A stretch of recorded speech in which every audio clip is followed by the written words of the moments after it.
kurang masih kental dengan adanya tajdid nikah ini atau menyaret kawin. Nah, kami bukan bermaksud untuk menggurui Bapak Ibu dan teman-teman semua. Kami di sini hanya ingin berdiskusi bersama dan ingin juga menimba ilmu dari Bapak Ibu semua sekalian. Nah, langsung saja untuk pembahasan kita serahkan kepada Mas Ilham selaku pemantik dan notulen untuk materi kali ini. Monggo. Assalamualaikum warahmatullahi wabarakatuh. Untuk mensukseskan kegiatan kami yang sebelumnya tadi dijelaskan oleh Mas Wahid, langsung saja perkenalan singkat dari saya.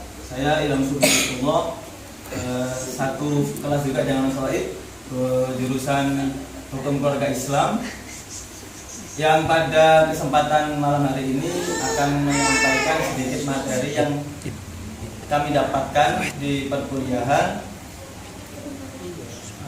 yang mana pada malam hari ini kita mengangkat tema tentang tajdid nikah atau pembaruan akad nikah, yang dalam bahasa Madura tadi apa maksudnya? Menyaret kawin. Iya. Menurut saya sebelumnya orang Jombang jadi iya. Baik, saya lanjutkan. Apa itu tajdid nikah? Yang pertama, secara etimologi atau secara bahasa, kata tajdid memiliki arti pembaruan, atau yang dalam bahasa Arab itu jadid, yang baru, yang kembali, menyusun kembali, menghidupkan, memperbaiki status sebagaimana yang diharapkan. Jadi adanya tajdid ini diharapkan hubungan yang awalnya misalnya renggang dapat kembali terjalin dengan nyaman, dengan hubungan yang lebih baik kembali, seperti itu. Sedangkan menurut terminologi atau istilah tajdid mempunyai dua makna pengertian. Yang pertama, bermakna mengembalikan segala sesuatu kepada aslinya jika dilihat dari segi sandarannya, landasan dasarnya, dan sumber yang statis dan tidak berubah-ubah.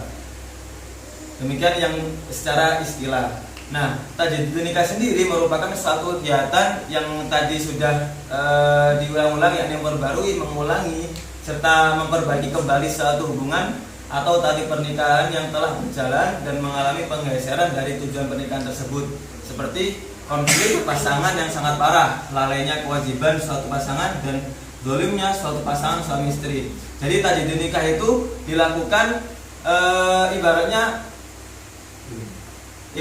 sudah ada akad sebelumnya, tetapi setelah hubungan tersebut berjalan beberapa waktu, nah pastinya di dalam pernikahan ada yang namanya pasang surut, yang mana pasangan mengalami kebosanan, ada konflik di dalamnya. Nah, dengan adanya semua serba-serbi di pernikahan tersebut, tajdid nikah itu bertujuan yakni yang pertama, menguatkan komitmen pasangan. Jadi pasangan yang tadinya ada kerenggangan kembali menguat komitmennya.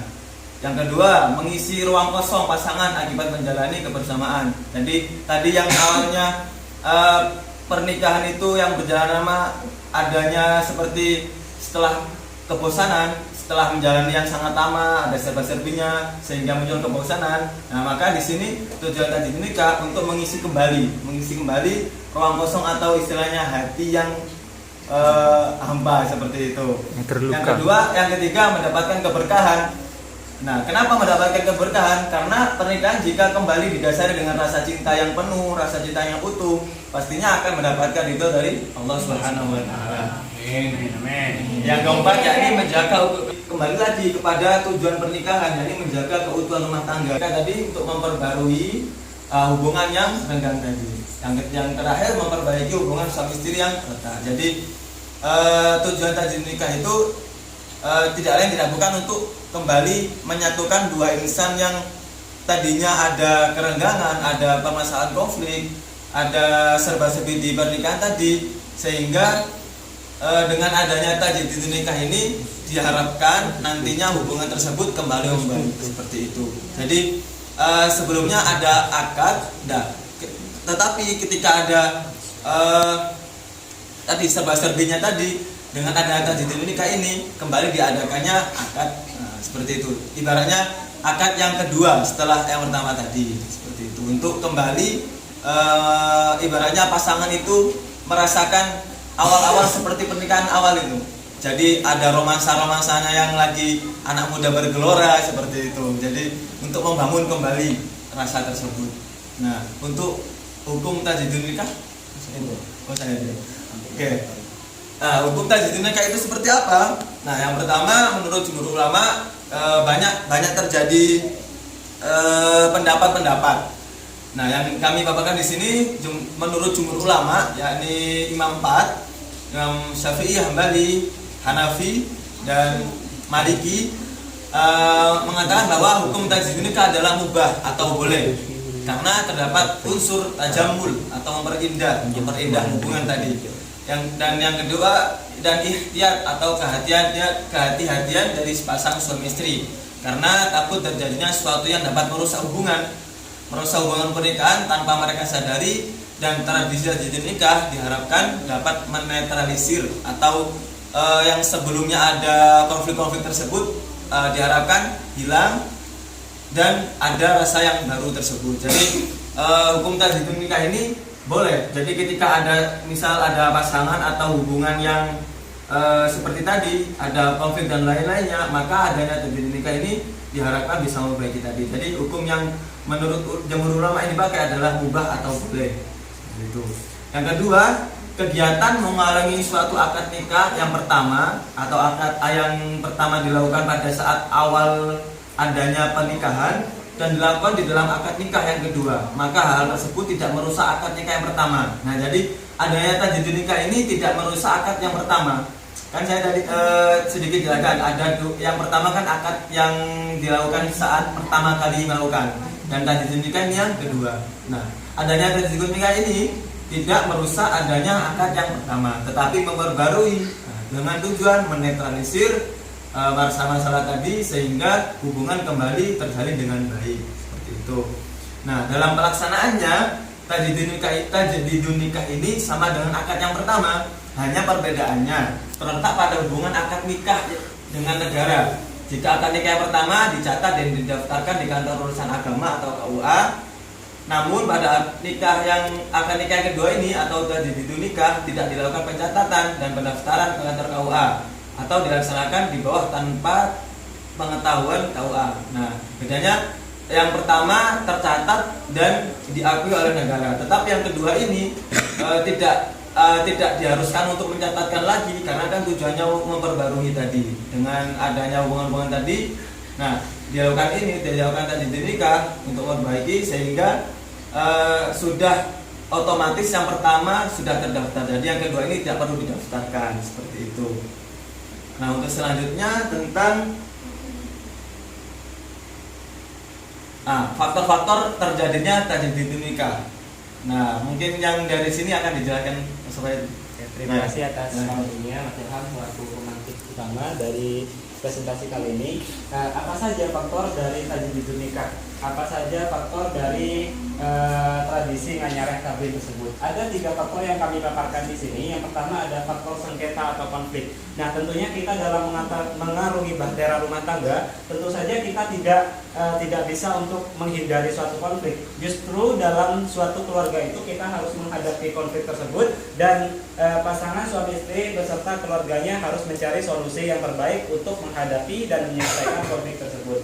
Nah, jadi dari adanya sengketa atau konflik antara pasangan suami dan istri itu hendaknya dilakukan untuk melakukan tajdidun nikah atau memperbaharui nikah seperti yang sudah dijelaskan oleh Mas Ilham tadi, untuk memperindah hubungan suami istri yang sudah retak karena adanya pertengkaran, adanya kewajiban suami istri yang dilalaikan, lalu adanya kezaliman yang dilakukan oleh suami maupun istri. Nah, yang kedua ada faktor ekonomi. Faktor ekonomi ini merupakan faktor yang sangat rentan dalam hubungan keluarga. Misalkan ada faktor ekonomi keluarganya yang benda itu bisa menimbulkan beberapa masalah-masalah baru, entah itu karena kekurangan sandang, pangan, papan, atau kebutuhan primer, sekunder, dan tersier, itu bisa memunculkan konflik-konflik yang lain yang bisa menimbulkan perpecahan atau keretakan dalam rumah tangga. Nah, maka dari itu juga diperlukan tajdidun nikah tersebut. Nah, yang terakhir adanya faktor kepercayaan terhadap adat, sesepuh, dan kepercayaan tertentu. Nah, seperti yang kita ketahui, tidak ada aturan konkret tentang tajdidun nikah ini. Kita hanya sebagai masyarakat di sini hanya mengikuti para sesepuh kita, para tetua kita untuk melakukan nganyareh kabin. Kalau misalkan ada pertengkaran yang hebat dalam keluarga, itu takut ada kata-kata yang terlontar, atau takut ada suami itu pernah melontarkan kata talak yang sudah tidak disadari oleh suaminya, maka jalan keluarnya atau emergency exitnya itu melakukan tajdidun nikah ini. Selanjutnya, Mas Nabil. Nah, saya akan berbicara bagaimana dalam pandangan hukum positifnya. Kita tahu bahwa hukum positif tentang pernikahan itu diatur dalam UU nomor 1 tahun 1974, bahwa nikah ulang itu dalam hukum positif tidak diatur secara konkret. Maksudnya, namun dijelaskan secara tersirat mengenai pernikahan yang sah secara hukum di dalam UU nomor 1 tahun 1974 tentang perkawinan. Nah, maksudnya seperti yang sudah dijelaskan Mas Ilham tadi, bahwa nganyareh kabin itu tidak perlu dicatatkan di KUA. Maksudnya dilakukan secara siri. Maksud siri itu bukan berarti nikahnya itu tidak sah atau ilegal, karena sudah didaftarkan yang sebelumnya itu ke KUA, dan nikah yang kedua itu hanya dilakukan kepada kiai setempat dan wali serta mempelainya, seperti itu.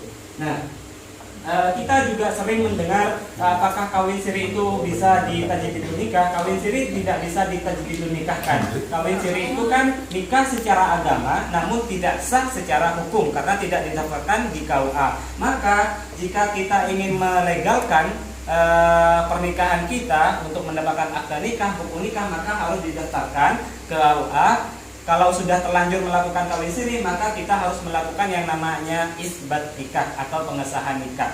Nah, seperti itu. Dalam pasal 2 ayat 1 nomor 1 tahun 74 tentang perkawinan dijelaskan perkawinan adalah sah apabila dilakukan menurut hukum masing-masing agama dan kepercayaannya itu. Itu bunyi pasal 2. Selanjutnya, kemudian pada ayat 2, tiap-tiap perkawinan dicatat menurut peraturan perundang-undangan yang berlaku. Dari penjelasan tersebut dapat disimpulkan bahwa sebenarnya pernikahan ulang tidak perlu dilakukan apabila sudah sah menurut hukum.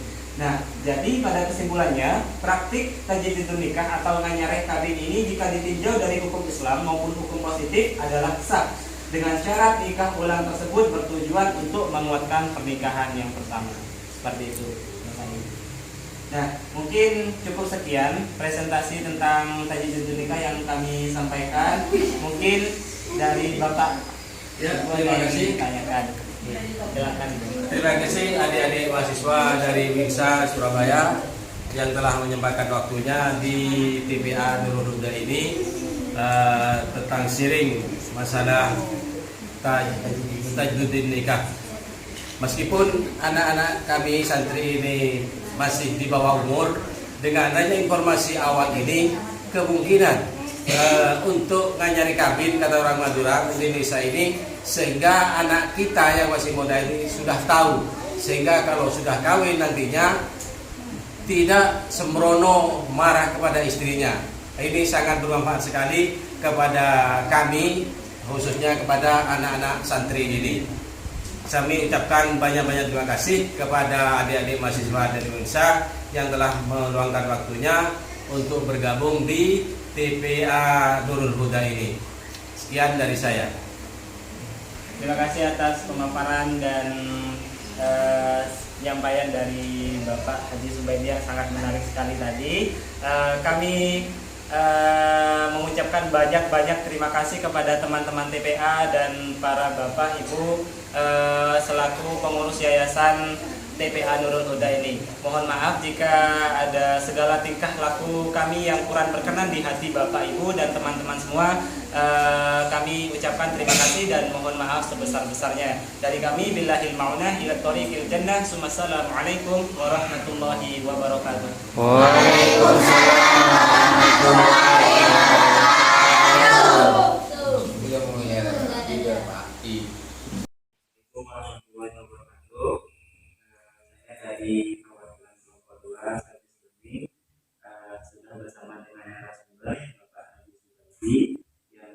kami akan melakukan wawancara terkait dengan topik yang kami angkat, yakni tentang tajdidul nikah atau istilah yang dikenal dalam bahasa Madura itu menyaring kawin. Langsung saja kepada Bapak untuk wawancara yang pertama, pertanyaannya, apa yang Bapak ketahui tentang praktik menyaring kawin? Untuk praktek, sebelumnya saya ucapkan selamat datang di tempat kami ini, di Taman Pendidikan Al-Quran juga dari mahasiswa Universitas Surabaya tentang adanya praktek nyari kawin di daerah kami, atau di desa kami ini merupakan suatu tradisi yang sering dilaksanakan, baik itu masyarakat yang sudah ngerti maupun masyarakat yang awam. Nah, ini merupakan suatu kebiasaan, apalagi kalau orang itu dalam keadaan bertengkar.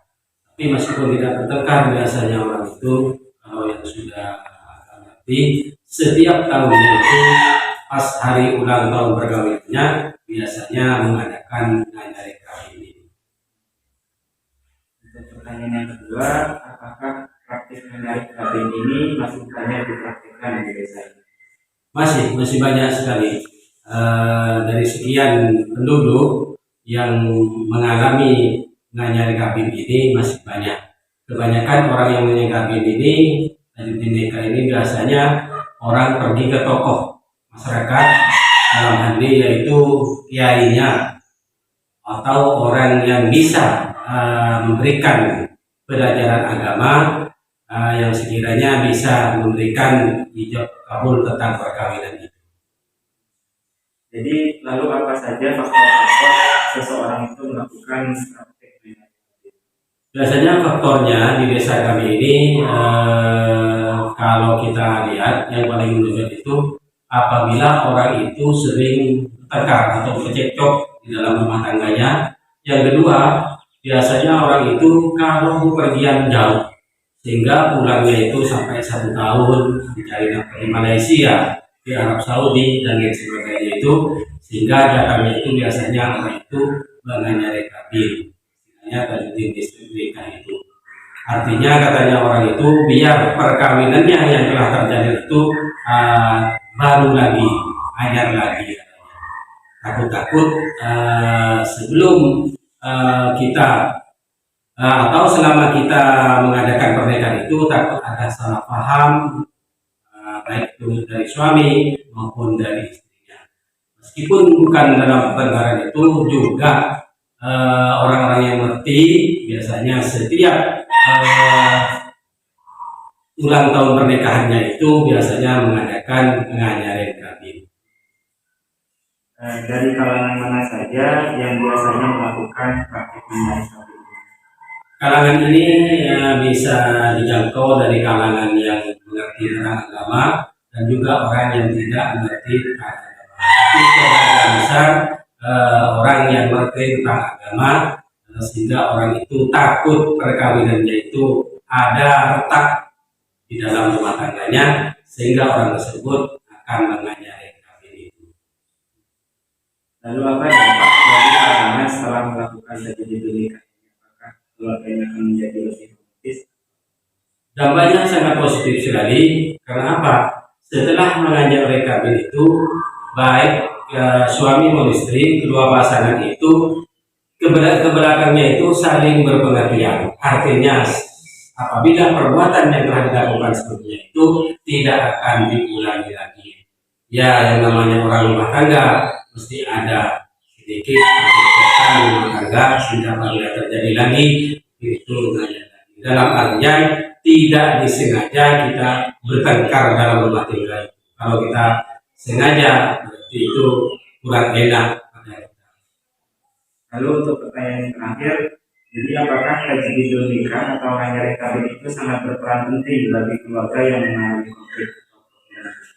Itu sangat berperan penting sekali. Kenapa?